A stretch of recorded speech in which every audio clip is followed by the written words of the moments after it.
Welcome back to Felicity Was Here. I'm Heather. I'm Melissa. And I'm Dr. Joe. And today we're discussing Felicity Season 2, Episode 14, True Colors. Welcome back, everyone. We've got another truthy episode. Last week was Truth and Consequences. This one's True Colors for the painting party, I guess. Oh, I love that painting party. Looks so fun. I like any of the scenes when like the whole gang is together. Yeah. And they're all like it happens going so back and rarely. forth. Yeah. Yes. Mm-hmm. Yes, especially Richard. Richard was back this week. He was which the MVP. was refreshing. Yeah. Well, I did want to start the top of the episode with both a correction and an apology. So my correction is last week we were discussing other teen pregnancy abortion storylines, and I mentioned Gretchen from Dawson's Creek. It occurred to me like right after we recorded, as I was talking to my sister about the episode, that Gretchen miscarried.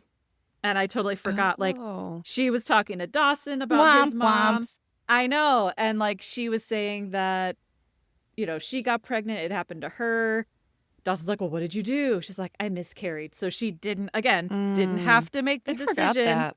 Yeah. So I also forgot until later. I was like, oh, no, wait, she miscarried. So Gretchen did not have an abortion. So we still didn't see it in Dawson's Creek. Right. And then my apology is to Danny Pelfrey, the composer of Ruby's song. So I did a little Google searching later because I also wanted to try and find it to see if we could clip it for the episode last week, and found a couple of websites. There's like felicitytunes.com where they go through all the different songs that are in each episode. And there was a little note about this song that he was calling it Ruby's song, but he originally wrote it for his wife and called it Linda's song. And so now I feel bad because, like, he wrote it for his wife, which is very sweet. So I do feel a little bad saying that he should have his Grammy nomination revoked for the song because it's actually very nice. It's just very overdone in the show, I feel like. For his wife, why is it so sad? I don't know. Did she pass away and he wrote this song for God, her? I hope not. Then I'd feel even worse.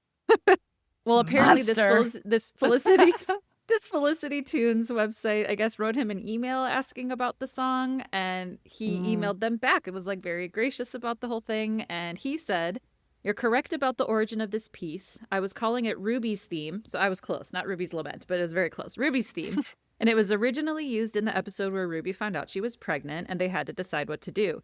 It also surfaced again a few episodes later. I cut out a chunk that gives a spoiler for the future. But it does, as we said, it comes up multiple times. It was even in this episode that we're about to watch. But then he also said, since this piece has been noticed, you may find it interesting to know that it had its true beginning about 12 years ago as something I wrote for my wife, Linda, and we always called it Linda's song. There's actually even more to the music than I had time for on the show. He said it's an honor to have it become another theme that shows up much later in the series altogether. So it's not even going to go away with the Ruby pregnancy storyline. So we will see it again and we'll bring it up at that point. But I thought it was very interesting how this song has morphed from Linda's song to Ruby's song to then another theme later down the line. Well, I guess that's a little better. Yes. I still don't. Thanks, Linda. I don't love it, but I do feel bad. It's actually for his wife. So that's very sweet and nice. Yeah. Okay. Thank you for making me not feel like a monster. Okay. Move along. What else happened last week? So Felicity and Ben started their community service at the University Health Center, where Greg Stenson made their lives difficult and Ben decides to quit. Ruby took a pregnancy test, which confirmed she was pregnant, and then she decided she wanted to keep the baby, that this was her mission in life, her purpose in life. And Julie lost her record label contract deal opportunity because Erik Kidd is a sexual predator and came after her, and she rejected him, and he decided to not speak to her anymore. So this week on True Colors was written by Lawrence Trilling, who's a return writer and director, and it was also directed by Ken Olin, who is returning for his second episode as director on Felicity. So we open up at Dean and DeLuca, where Felicity is very distracted and in a mood, which Ben notices. She says that Greg is so arrogant. Ben tells her to quit, but Felicity said that, like, Greg's just so annoying and, like, that's exactly what he wants. That's why he's treating her this way. But she's like, no, I'm not going to give him the satisfaction of quitting. Ben doesn't yet have a new community service assignment yet, but Pavone is making him take a philosophy class. Which you know, she, I guess, is just trying to expand his horizons, listen to new, like, classical music, take Felicity. So maybe just, try new things, figure out who you are. That's beautiful. That's beautiful. Yeah. So then Ruby's on the phone for her first prenatal appointment, and Noel is staring off into space. She tells Noel that he doesn't have to go with her, but he said, no, I'll go with you. I said I would go, and I'll go. But Ruby's like, just admit it. You don't want to go. But look, like, I decided I'm going to this doctor's appointment. You can do whatever you want. And Noel says, really? I don't think I can. He says, what I really want to do is disappear or trade lives with someone else. He wants this not to be his life. He says he would love to be that guy who stands by her side and blindly goes along with her decision, but he can't be that guy, and he walks out. Preach. To who? Who should preach? Amen, Noel. Speak your truth. I was gonna say, he ain't lying, at least. I know. Here's what I like about this scenario. Oh my God, you guys, I'm like, I cannot believe these words are coming out of your mouth. I'm all about authenticity. Why would I argue with this? I know. I was going to say at least he's being honest, but wow. Okay, go for it. Well, no, I feel like in these pregnancy episodes of any show, it's either the guy like abandons the girl right away, or he's like, okay, I'm going to help you. We're going to do this.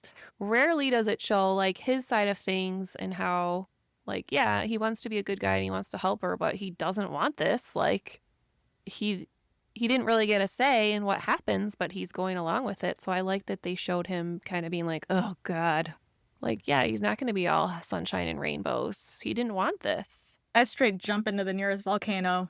But he's still trying to do the right thing. Yeah. That's all I have to say about that. I'd disappear real quick. I've told people about my mob plan, but basically I would get in good with the mob and then betray them and then go into witness protection. That's my WITSEC plan. So for anybody who's interested, like if you know any mob people. If you get someone pregnant, that's your plan? Yes. Okay. I'm serious. I would do that if I was Noel. Noted. Yeah. Wow. I mean, yeah, I was going to say, well, no one can say that he's lying. He's being honest. Right. Mm-hmm. I would say, though, like, maybe this is something to talk to your therapist about instead of her immediately. Like, take the time to process it before, like, saying those things to her. Mm-hmm. Like, I don't want to stand by. I don't know. Hey, she put him on the spot. She did. Yeah. She like, he could have said it in a better way. Yeah. Because he was kind of, but he's like, still she teed him allowed to up. express his feeling. Yeah, like she laid it all out and was like, no, blah, blah, blah. And he said, okay, here it is. Like, she asked for it. She literally, like, told him to be straight up, and he was straight up, so. That's true. Mm-hmm. She did say, like, just admit it. Keep it you real. Don't want to be there. Yeah. And then you don't like it when you hear the real truth. Like, that's on you, girly. Yeah. Wow. All right. Episode over. We can sign off. Bye. All right. Bye. I mean, it's not like I wanted to, like, come on here defending him. This is actually, like, probably the most I've disliked him was in this scene, just because. Well, the most I liked him. Of course. Of course. Which isn't saying much. I still didn't like him, but it's the most I liked him. Right. I appreciate the truth. Yeah. So then Felicity, Elena, and Julie are shopping for paint for her apartment for a painting party. Felicity says, maybe this isn't the best time to have a bunch of people over. Noel and Ruby are going through a rough patch. Elena's like, oh, but they're such a couple. They'll be fine. Which is funny. They're such a couple. But Elena said, besides, she invited her sexy new lab partner, Tracy. So she's excited to have him over, which is also exciting for us, the viewers, I think. It's very, they're cute together. So then Felicity asks Julie if she's inviting Erik to the party. But Julie says they're not actually talking and the record deal isn't happening. She's like, but it's not a big deal, and walks away. So if we're talking about telling truths. That's definitely not telling the truth to her supposed friend, right? About what happened here. Y'all, I forgot to say something, but isn't it so cute in the beginning, in the intro, when they were like bumping into each other and fumbling around at Dina's look? That was really cute. Why don't we care about that? No? I forgot. It's been a few weeks. Yeah. She was opening up the fridge door into his face. He's like, and then, to me, it shows like how distracted she is, and he's noticing it. So then he asks her about it. But yeah, I thought it was fun, And he said something about authority and like Javier was all he could handle. I thought that was really funny. I thought it was like such a really cute opening, and then we transition into like it's so bad after that. Yeah. Yeah, it's just like it was just such a different dynamic going on, such a different energy. I like the contrast. I thought that was just like a really fun beginning with them to show how their relationship dynamic was changing. Mm-hmm. I think this whole episode does a good job at balancing the comedic relief and the heavier moments, which I was going to bring up too in that one in the painting party, because there's so many like laugh out loud moments in between like them fighting and all that. Like it was brilliant writing, I thought. So yeah, we can discuss that more. I think Ben has a lot of good one-liner like zingers. Yes. Oh my gosh. Later. Oh my gosh. Yeah. I did LOL literally. Yeah. So then at Noel and Elena's, he is staring off into space again, and Elena tells him about the painting party. She says she hates the wallpaper. Again, I really like the wallpaper. It's so iconic. I thought it was cool. It warms my heart. Yeah, I don't know. And like Noel's bedroom has a different wallpaper, which is like darker brown. And I really like it, but everyone hates the wallpaper. But Elena says, Noel, maybe it's the wallpaper making you so depressed. He says it's not the wallpaper. She's like, well, what is it? He's like, Ruby's pregnant. Or maybe it's the wallpaper. And again, like I laughed out loud at that moment too. He's like, or maybe it's the wallpaper. And he like gets up. But then he says, oh, and she wants to keep the baby. Which shocks Elena. But then Noel says, and he's totally screwing things up, that Ruby's not even talking to him right now, and he doesn't blame her. I'd be relieved. Like, that's great. I don't have to go to Woodstock after all. She doesn't even want me. She doesn't want to find me. Mission accomplished. So then Ben goes to his new philosophy class, and who's the TA but Noel, of course. So Ben comes in. He needs Noel to sign some paperwork so that he can enter the philosophy class. And at that moment, Ruby also comes back to class, but she doesn't look at Noel, which makes sense. She's not talking to him. So then at the clinic, Felicity tells Greg that there's a blood supply crisis and maybe they could do something to help. But Greg's very dismissive. He's like, yeah, we do, 2 blood drives a year. We do help. Like, just basically do what I ask. Don't have any original ideas or try to help people. So he like gives her something to do, walks away. She's like, please, like, it would be nice. Please is a good word to use. So again, he's just like really dismissive, which is funny because in one of the last episodes, he was saying like, I can tell you want to help and you want to be here. But like now he's treating her like shit too, just like he did with Ben. Maybe he's going through something. He said there's always a crisis. So maybe that's speaking to the general stress of being in what's it called? Like the medical field and community health and all that stuff. Yeah. Like just the pressures in that field and not ever having enough resources to serve the community. I just humanized Greg. I would like to leave now. I mean, we do find out later what he is stressed about. But again, doesn't mean he can act like a POS. So right. Word. Side note, I'm donating blood next week again, hopefully. So good for you. Everyone, if you can, do it. Such a good person. I can't, you know I've tried.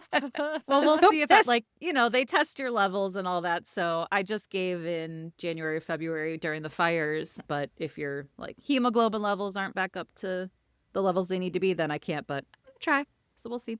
So then after the philosophy class, Noel stops Ben as he's walking out and asks him about the girl that he mentioned from high school. So Ben and Noel sit down together finally. Noel is now open to receiving what Ben is offering. So Ben says that her name was Kelly and she was sweet. They were only going out a couple of months. They talked about their options, but they knew neither of them wanted or were going to have a baby. So Ben says he was supposed to take her to the appointment, but he got scared and freaked out and went snowboarding instead. He says he almost called her last year to apologize, let her know that like he still thinks about what he did and that it must have been so shitty, like sitting there waiting for him to show up and waiting and just like him not showing up. Which I also thought could be in his mind, like remembering that like maybe his dad did that to him a lot too. He knows what that feels like, and so maybe that's why he also felt really bad later. But he told Noel, he says he knows how easy it is to act like a coward, and he wishes he acted differently. So then Noel tells Ben that Ruby wants to keep it. What would Ben have done? Ben says, what would I have done, or what should you do? And that's very poignant. So insightful. It reminded me of Fleabag, where she's like, I just want someone thinking that. Yes! We all just like want someone to tell us what to do. Exactly. Yeah. Oh my God. Yep. As someone who has a hard time making any kind of decision, totally relate to that. And like we all want to feel validated that like when what we're doing is the right thing, but like in life there really are no right I mean, certain things are right and wrong, but like a lot of the times there's no right decision. You just like make a decision, and that's the decision you made. Hindsight's 20/20, but it also like Dr. Joe, you've said before, just because you didn't pick Noel doesn't mean picking Ben was the wrong choice. Yeah, it didn't work out, but that doesn't mean it was the wrong decision, right? Like I feel like there's this constant tension of like, is this the right decision or the wrong decision? And there might not be a right or wrong in every. Reminds me of that movie Sliding Doors. Have we talked about this on the? Yeah, I love that movie. So good. Dang good.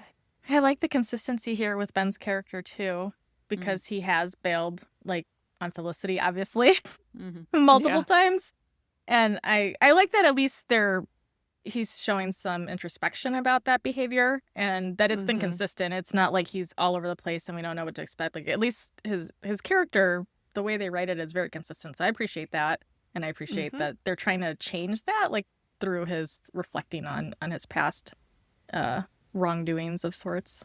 Yeah, and like choices noticing he that regrets. Fight or flight, like I flight a lot of times. Flights, you know? yep. Yeah. Sometimes he fights. Yeah, he does. He do be fighting. He do but be then fighting. he does be flighting. He's a complicated man, and no one understands him but his woman. Yeah. Oh, I'm his woman. Yes. No. Oh boy, now we're gonna have fighting. All right, I concede. Go on. Thank you. I was also going to say, you wouldn't even know what this show was without me, so. It's true. You can have him. You win. So then at the clinic, Felicity's working, or volunteering, I should say, and she sees a little girl with a stethoscope, and she kneels down to play with her. Apparently her mom is one of the doctors there, and the little girl puts the stethoscope ear things in her own ear and puts the listening part up to Felicity's heart and says, "It's broken." And Felicity says, "Oh, we'll try moving it here." I think like the surface level could mean the stethoscope is broken. Obviously, it could also mean her heart is broken. So then Felicity moves it and the girl says, "I still can't hear anything." And I was like, oh, is this a callback to Help for the Lovelorn? I was like mind blown. It was amazing. I don't know that I ever really noticed that before. And just the whole like the heart's broken, but like it's not there. I just thought that was an amazing callback. That's good shit. So then Greg calls Felicity over to the computer and he blames her for some missing files, says, "Do you have the competence to continue working here or not?" And I'm like, first of all, she's not working there. She's volunteering there and you have to have her. So I don't know what you want to do about this, Greg. So Felicity says she didn't delete the files. She knows. She didn't even open that file. And guess what? She's not quitting. So then as she walks away, she says, "You might be good with patience, but to everyone else, you're just rude." I was like, truth bomb. I like this in Felicity. Her character growth here is really shining this episode. I feel like, first season Felicity would have had a lot of self-doubt and been like, did I delete them? And probably would have questioned herself. Me. Yeah. And then been like, are we good? Yeah. Yeah. Actually, we should make a shirt for the show that says, "Are we good?" Oh my God, I would love that. Damn it. We should do that. I believe it was, "Are we okay?" Are we okay? Oh, Yeah. You're right. Still good. Still shirt worthy. Yeah. You good is more like, okay? You You good? tell me if we're okay. But yeah, I like that she stands up for herself here, because I could see in the not too distant past where she would have questioned things quite a bit and got in her head about it and been like really undone about it. But she's just like, bitch, that's a you problem. And I'm not a paraphrasing. dumbass. I know I didn't touch that thing. I didn't do this. So yeah, you figure it out. So that was nice to see. And it also reminded me of Felicity earlier this season when she like tells Ben like, you're just scared to be with me and like you're gonna miss out, you're gonna regret it. Like she's like not saying it in a mean way, but she's like, here's the truth. I'm gonna stand up for myself. Yeah, I love those moments. So then at the loft, Sean is making a quiche, and Ben asks Julie if he's gonna see her at the painting party later, but she looks very glum and says she doesn't want to go anymore. Ben's like, but you're the one that invited me to go. She's like, I still wanna. So the Ben and Sean kind of give each other a knowing look, and Ben's like, all right. So he pieces out. To me, the look was very much like, all right, Sean, like, you gonna talk to her? You gonna do something? Like, to me, it was a very, like, I don't know.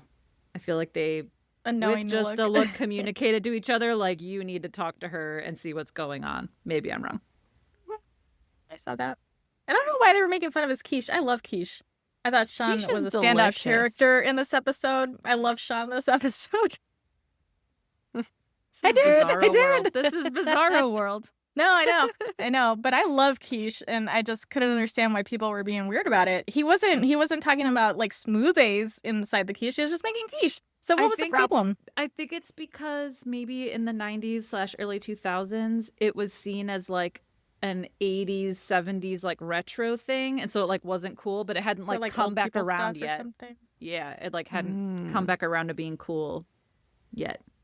Okay. Because I think quiche was very like 70s, 80s. But I mean, yeah, quiche is, what's not to like about quiche? It's like pie and eggs, breakfast combined. It's delicious. Great protein. What's the problem? So after Ben leaves, Sean tries to get Julie to laugh. She doesn't really though, and then he says that she should talk to someone. She's like, about what? She's like, whatever's bothering you. Very perceptive. Very supportive. Love it. She's like, that's what you're for. He's like, no, like, you should talk to someone who knows what they're talking about. And I'm like, yeah, also a truth. Fact.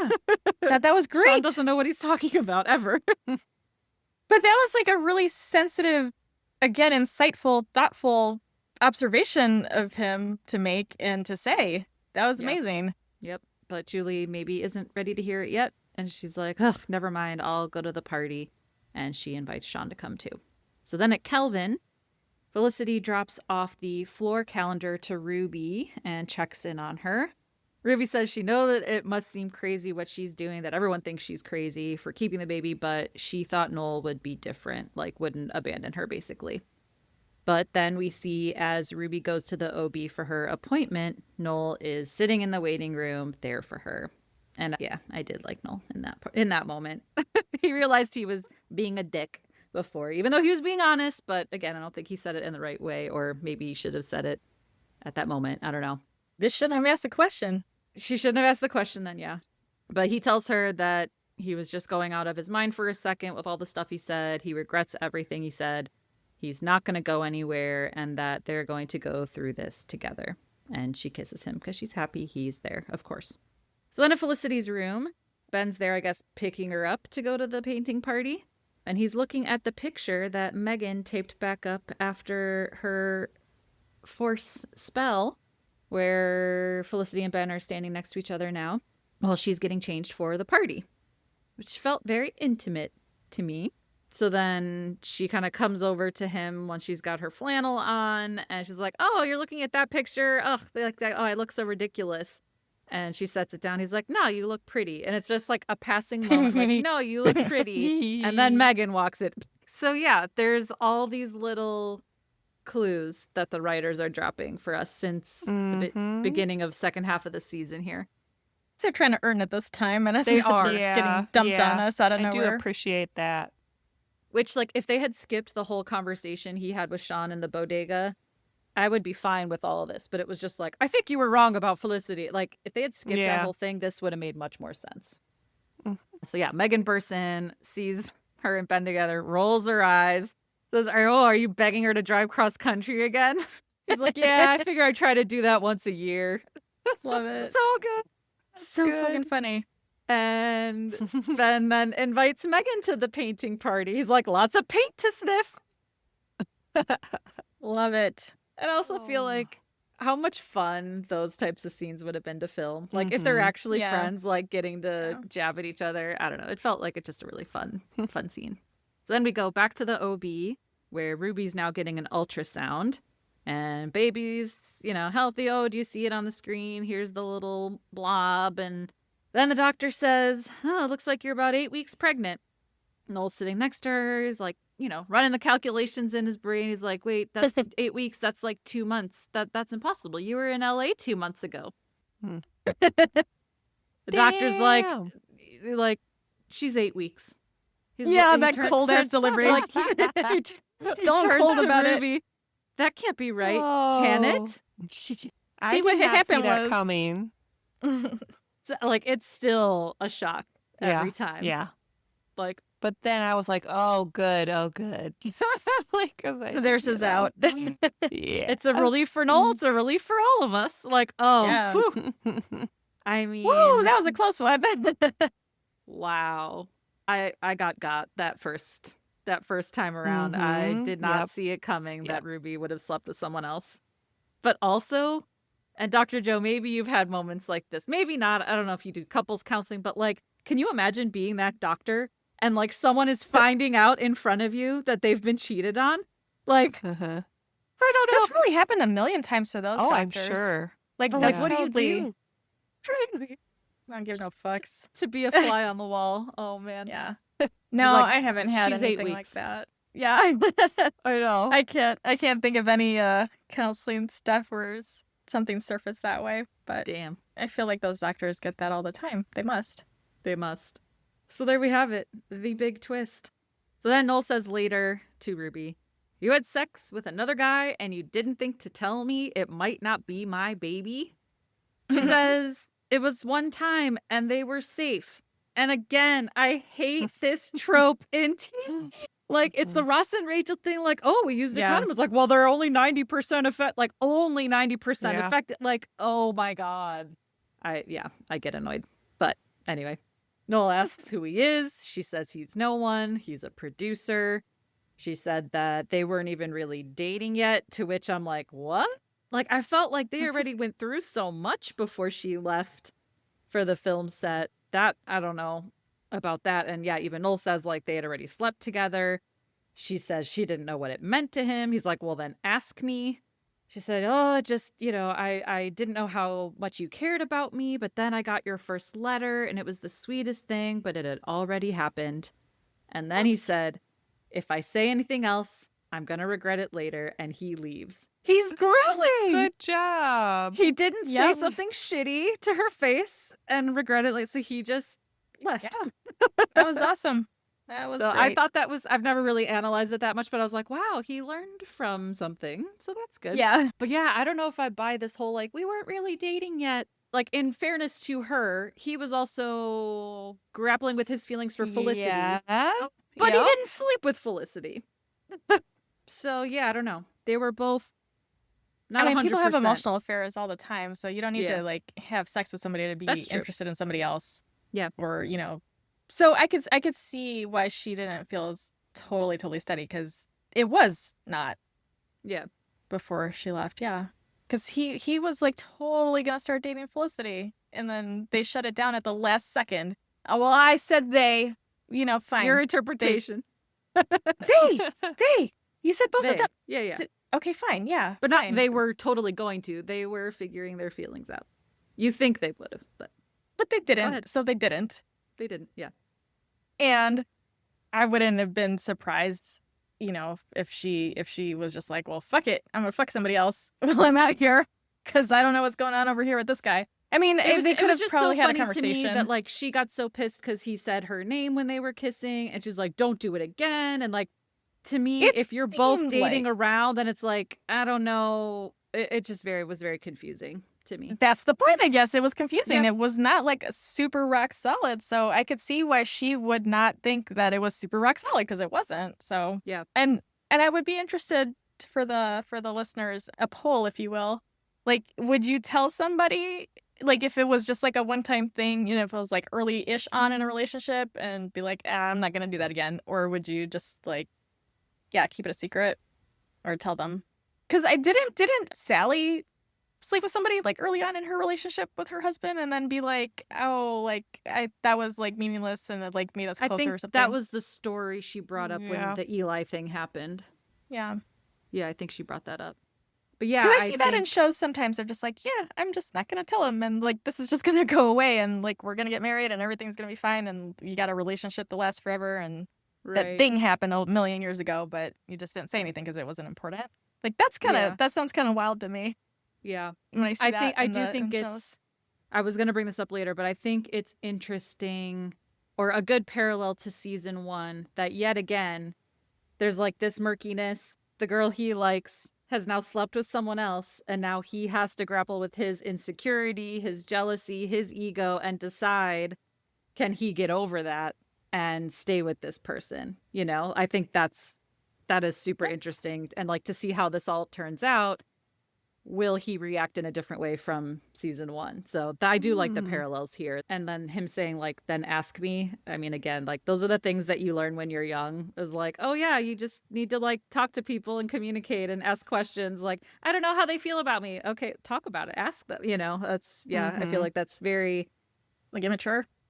Well, it's very like it tracks like that when you're that young. It's just like, I don't know how they feel. Yeah. So it's just, it's relevant, I guess. Yeah. Yeah. And I think that it's more of an excuse though than just like a thing, like an actual truth. I think it's also an excuse. Like, well, I didn't know how you felt about me because like counter to that is then ask me. So I feel like she decided how she felt about him, not how he felt about her. You know what I mean? Like, or I just feel like like as I'm a way not to make taking herself this relationship seriously, or like versus as a way to make herself feel better in that moment. For like exactly. Yeah, exactly. So then at Elena and Noel's apartment, Richard is back. And I think we definitely needed him this episode because he's kind of like the Badinsky, the catalyst for moving the story forward here. But they're all removing the wallpaper. Sean's brought some quiche, but everyone's there except for Noel and Elena, basically. I guess Elena and Tracy went out to get paint and everyone else is there scraping up all the wallpaper. So this sounds a little fun. Yeah. Ripping wallpaper off the wall? That sounds kind of fun. It's actually like destroying not. stuff. I had to do it. Like, I had to do it as a kid. It was like one of my chores. My sister and I, and we were like in one of the rooms, like scraping wallpaper for days. It's actually really tedious and hard. I sometimes enjoy tedious things like that. I don't know. Sometimes I like that kind of stuff. Yeah, I guess I probably would. Because you have to like score it with this like metal roller thingy, and then spray it with a solution, and then you're like sitting there. So I hated it. So then Richard notices that Noel has been weird, hasn't called him back in days, asks everyone what's going on with him, and Felicity says that him and Ruby are just going through a rough time right now.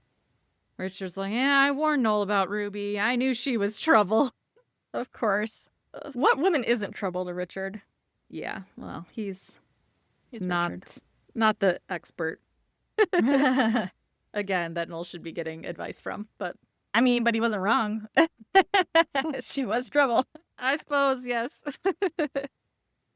Then at Felicity's, Megan is spying on people through Felicity's telescope per usual, and here's a knock on the door. It's Greg looking for Felicity. So as Megan goes to open the door and finally sets eyes on Greg, for the first time I think we've ever seen, Megan is speechless. And she decides, no. She acted a similar way with David. Remember? She got like all googly-eyed with him too.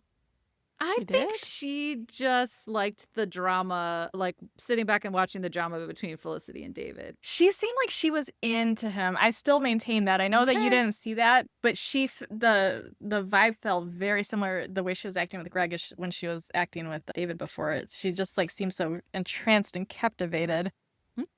Like it was just a weird thing because it was like, how is this guy her type? Like, I can see David a little bit more so because he's, like, kind of, like, dark and brooding and stuff. A little moodier, yeah. Yeah. Although Greg is pretty moody, too. But not as dark, like, photographer. But, like, they're a little bit older and, like, a little bit more serious and floppy hair. It's just interesting. Yeah. And Felicity's not there. But she decides to invite Greg in to wait for her there, which is interesting. Then back at Elena and Noel's, Julie asks Felicity about the clinic and if they have counselors there, which Felicity confirms. So we're like, oh, okay, maybe Julie's thinking about talking to someone. And Elena and Tracy then come back with all of the paint supplies. We go back to Megan, who's talking to Greg, asking all these questions. When did he want to become a doctor? Where did he go to college? Did he apply to a lot of places? And Greg's just like, you know what? Just tell Felicity I dropped by. He's ready to leave. She's like, oh, you know what? I just now remembered where Felicity is. I'll take you there. So now she is going to take Greg to the painting party. So back to the painting party. This is where it gets really good. Sean puts on music, starts dancing. He's like, this is a party, right? Like, let's have a party. So he pulls Elena in, then Tracy joins. Sean pulls in Julie, Felicity joins, and then Richard gets in there with his crazy dorky moves, and then finally Ben hops in. And again, I just imagine filming that scene must have been so funny. Like, I have such a hard time imagining what it's like to be an actor, to have like a whole room of people watching like 6 people dance in the middle of a well-lit room with like, there's probably not even actual music playing. How awkward must that have been to film, but also hilarious. And it's the same song that played at Epstein Bar when Ben and Julie were starting to get into each other in the first season. Oh, really? Yeah. I don't remember. Yeah. Jesus Christ. Because like Julie went to the bathroom and Ben's like, you think she's into me? And Felicity's like, yeah. Oh, I don't remember. It was like the first or second episode, right? Such a good memory. I don't. And so that was really weird that you said that, but yeah.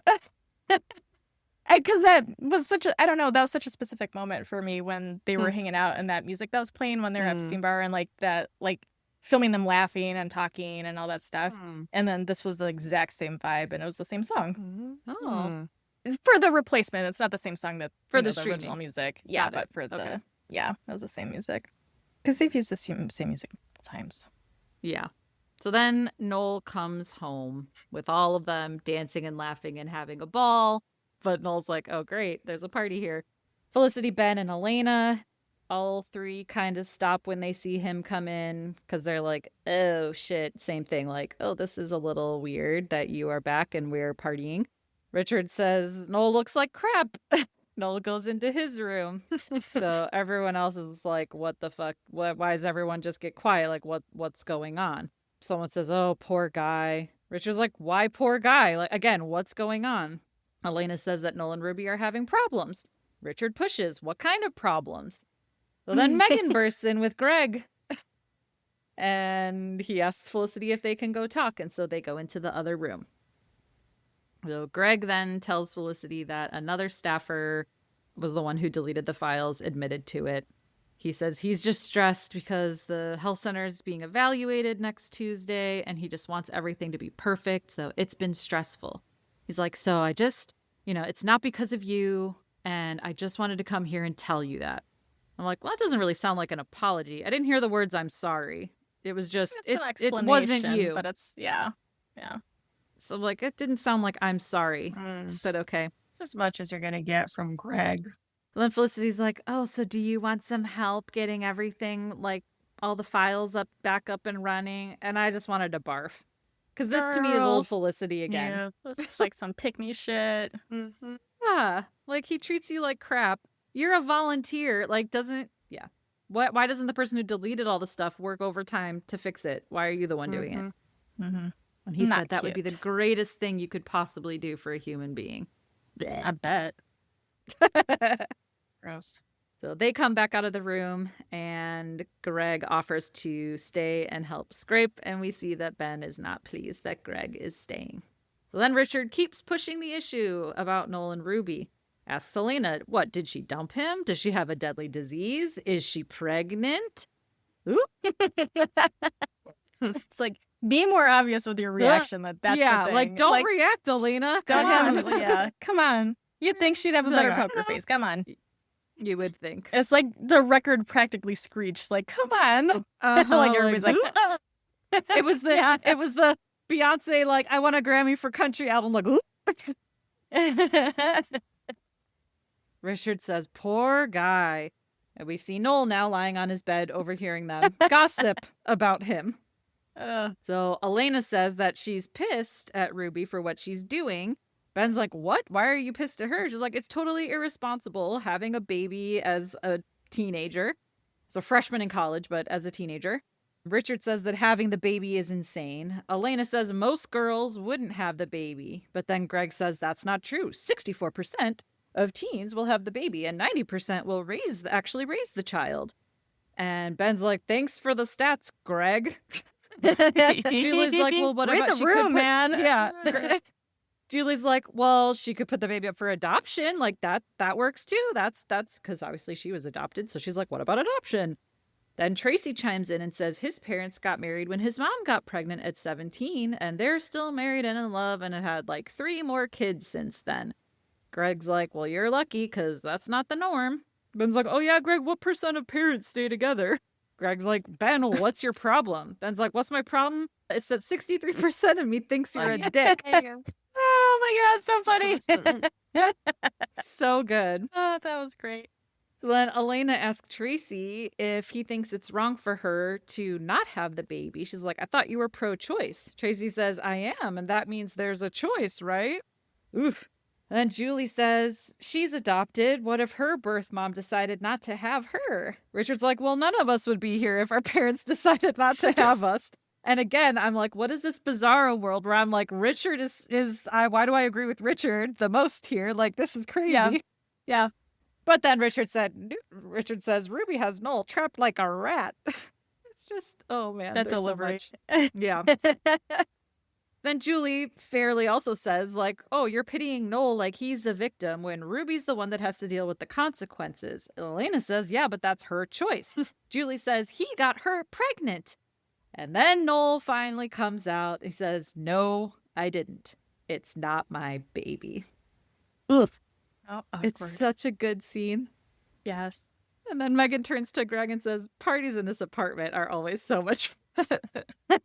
Which is also funny because Ken Olin, the director of this episode, his other episode he directed was Family Affairs, which is nice. Thanksgiving party where Megan is there. Like, I thought that was really clever. Love it. Good. So then Noel says, so can you keep it down, please?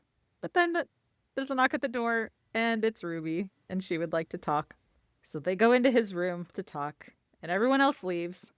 And Richard, who had gone to the bathroom, comes out to an empty room and just kind of like looks around and shuffles out of the place, which again, the balance of like comedy and this escalating tension between everyone is just perfection here. And I think that the writers are particularly good at like mixing up the pacing of the show too, because then the next scene is still that like very slow and sad and like gives this room to breathe within the scene.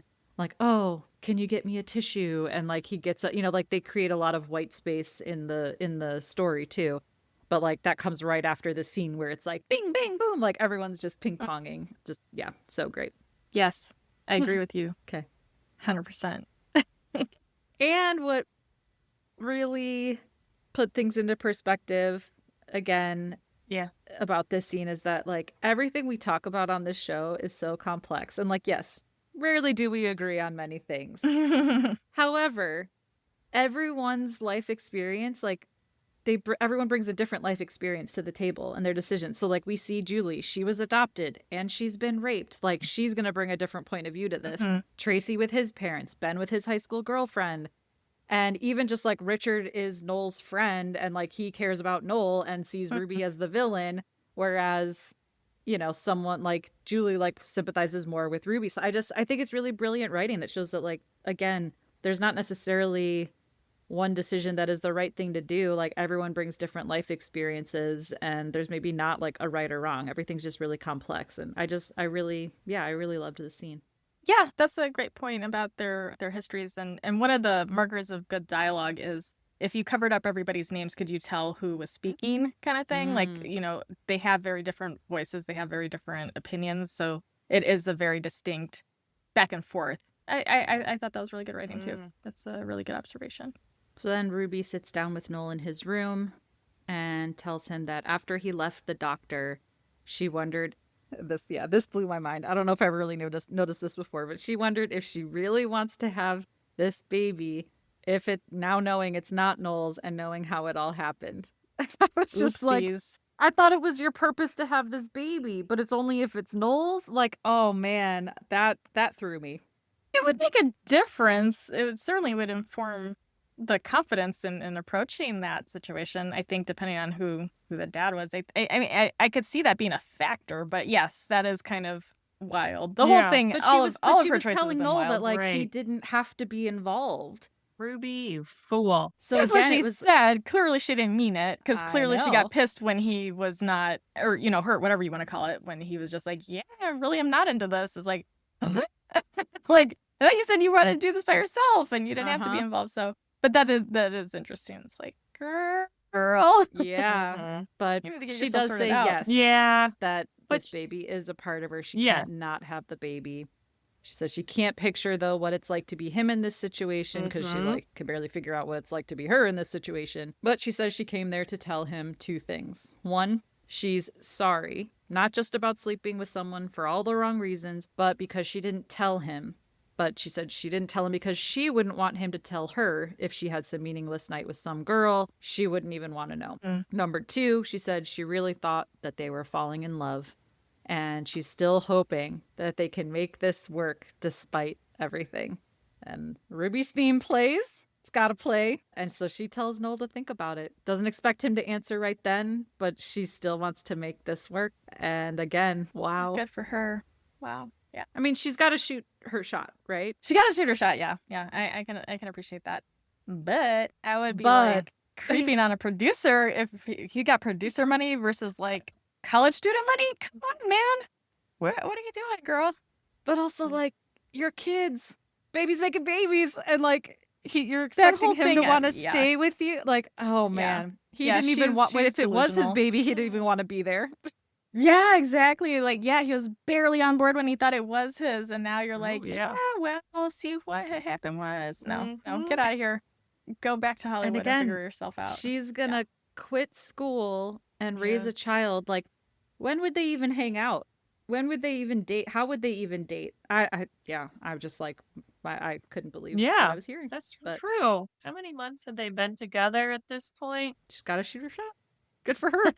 But again, that's interesting that because like, she's like, I wouldn't want to know if you had. Like, she wouldn't want to be told. And some people feel very strongly about that. That's so fascinating to me. Like, either way, like, I definitely wouldn't want to know, or I definitely would want to know. I think that's such an interesting choice. I mean, I think it's so dependent on all the circumstances, like, it probably depends on every situation. Well, the specific one, like it being like a meaningless thing and like maybe early on in a relationship, maybe not after 20 years of marriage, but like if you're barely still dating, early stages of dating, not married yet, kind of like, oh, it's just this one thing this happened one time. That's so interesting. I'm always fascinated when I see this come up in shows. Yeah, I mean, again, I think it's similar to season 1, where, like, you were off with someone else. Like, Noel can't be too pissed because he was off with Hannah in season 1, and he was figuring out his things with Felicity and kissing her drunkenly on Thanksgiving. Like, he can't be too mad here. But, like, Ruby doesn't know that all of that happened. She just was getting a vibe when she was back over, Thanksgiving break or whatever it was. So, yeah, for her to make that decision, I don't know. I guess, I feel like I don't know enough information. Haven't defined the relationship. When did his letter define the relationship? Like, when was it official? It's hard to say. I can do a poll if you want. I'd love that. Okay. So then back at the loft, it's nighttime after the painting party. Sean comes down from his bed up in the loft and sees Julie's in the kitchen sipping tea in the dark. They're both like, oh, what a night, huh? She says she kind of overreacted, but something in that whole situation and discussion stirred up inside of her. She then asked Sean if Ben ever told him what she went through last year, and so she tells him about Zach. She says that she thought that it was over, but maybe not. Maybe she's not over it. So Sean said the same thing happened to his sister, so now there are 2 guys he wants to kill. So then she admits that she needs to talk to someone, and she says to Sean, thank you. He's like, for what? She's like, just thank you. And again, I feel like in some of these moments there is a genuine friendship here, and I really appreciate it. Like, I do like their friendship in this episode a lot. Yeah. And to Melissa's point from last time, I agree. Like, I do like that they're still showing that these traumas don't go away within a month or two, that like a year later this stuff keeps coming back up. And I wish it didn't take another assault storyline for them to bring it up again and have Julie think about it and talk about it. But I do like that they're showing that you don't just get over that in a month. Yeah. Makes sense, though, that somebody would kind of push it down and try to get past it, and something would re-trigger things, and then that would prompt them to go get more counseling. Because she did talk to somebody a little bit when all of that happened. It just clearly didn't continue. And like she didn't want to just run into Ben's bed, and the counselor was like, "Oh, Ben's not some guy." And yeah, she was talking to someone for a bit, but yeah, we should all go to therapy, right? I say forever. I've been saying, yeah, I tell everybody that all the time. Exactly. So then Adine and DeLuca, Ben and Felicity are working together again, and he's confused why Felicity is basically still helping Greg and still volunteering at the health center. Yeah. She's like, "Well, he apologized," and I'm like, "He didn't." But then Ben says that he's just such an arrogant loser. And Felicity's like, "You're so funny about him. It's like you're threatened by him." And I'm like, "Well, yeah, because he's jealous that you have taken a liking to him, or that you're being overly nice to him." Yeah. But then Noel shows up, but he's here to see Ben, not Felicity, which is probably a first. So he goes to the back room where Ben is, and Felicity sees them, in slow-mo, chatting and actually smiling at each other. I saw some smiling. So that was it. Yeah, that was very nice to see that they were sort of getting along. Then at this health center, Felicity is now working late in the dimly lit office side by side with Greg in front of the glow of the blue Max. Now they're trying to make it romantic. Then Greg asks Felicity if she and Ben are going out. She says no, they're just friends. He's like, "Why do you ask?" He's like, "Oh, it's just, the vibe I was getting, the way Ben acts around you. It's just the sense that he got." Felicity's like, "Okay, interesting." And then she asks if he is dating anyone. Like, Felicity, no. Girl. No. Why? He shouldn't be sexually harassing you while volunteering. Predators abound in this series, I swear. So Power then he differential. responds, and he's a dick to her. Yeah. So then he says he was dating someone until last month. It lasted for 8 months. She's like, "What happened?" He's like, "Oh, nothing happened. It's me. I'm no good, a mess." And he's got a massively screwed up past, and he believes that no one should legally anyone with a massively screwed up past shouldn't legally be allowed to date. So we're like, Bye, okay, what is happening? But he doesn't expand on that. So that's all. He's like, "Tell me more." Now I'm interested. Like, girl. Ew. Say less. Yeah, you had me at massively messed up. What? What? That's just my type. I was going to say, well, Felicity's got a type. So then Ben and Noel are shooting hoops. That's what the men do, I guess, when they're processing their feelings. Work it out. Work it out on the court. Noel says to Ben, like, it would be totally justified if I just left, right? Like, she slept with someone else. Ben was like, "I don't know, though. It sounds like maybe you guys weren't even totally together yet." Noel's like, "Honestly, I'm just relieved. All the pressure is off." He's like, "So why am I still pissed?" Ben's like, "Probably because you still care about her." He's like, "Yeah, I guess I do." Ben's like, "Yeah, well, you don't want to walk away too early before you figure it all out because you might regret it for a long time." Hint, hint, nudge, nudge. Someone's regretting walking away too early. So Noel says, "What do I do?" Ben says, "Shoot." And so Noel shoots a basket. Nothing but net. And they keep playing. I'm just kidding. I don't remember if it was nothing but net. But he makes I don't the remember shot. either, but I'm like, He I like makes it. the shot.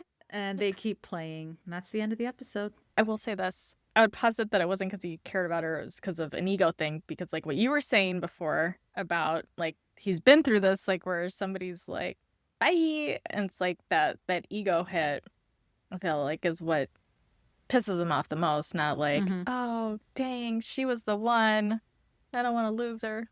Really? Come on. Well, and this also really isn't going to help his hang-ups. What do you want to call those? His, like, complex of being insecure and jealous. Like, this isn't going to help because now she's slept with someone. But Yeah. Yeah, I think it's a really great, like I said, it's a really great parallel with season 1. And this time we're going to have to see if Noel can get over it, if he can get over his ego and his insecurity and get past it this time, as opposed to last season. Melissa, any final thoughts that you would like to put on the record? Know about how to spend moment? 63% of me thinks you're a dick.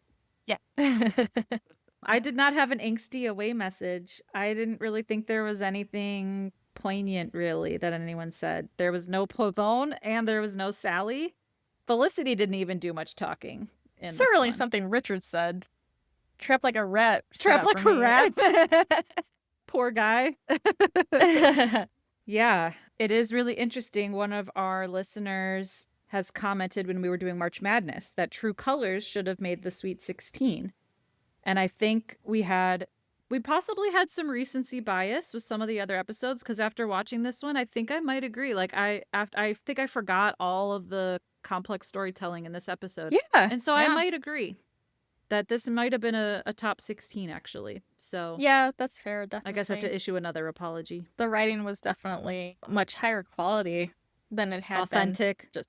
Yeah. It is like more layered and more authentic, and like the character development was more present, more obvious for many characters. Consistency and development. It was just more on point. Yeah. And for more than one character, which exactly. Like in the past it might have been like just Felicity or just Ben, but like Noel, I think, is showing there was so much dialogue between so many different people. Yeah. So that's a lot harder to pull off. Yes. Julie was thinking like, it was everyone. Yeah. Yeah. Great it was episode. really tight writing. Really good. Dang, we blew it.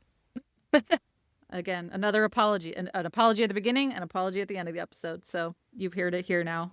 We made a mistake. I mean, I'm not sorry. I'm just learning, I'm just a flawed human who's learning.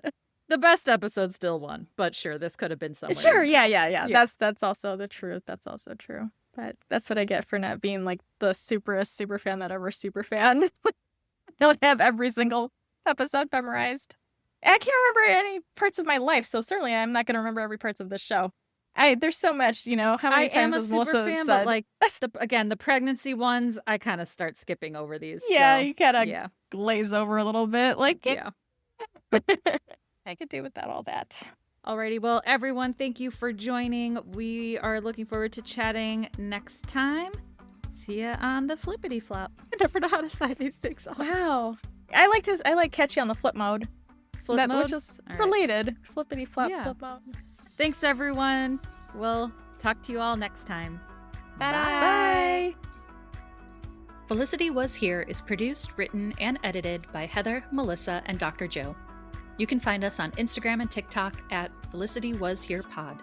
If you're enjoying the pod, please leave us a review and help us spread the word. We appreciate you and would love to hear from Felicity superfans like us. So send us your feedback, ask us your burning questions, or just say hey at felicitywasherepod@gmail.com. We may even read your note in a future episode.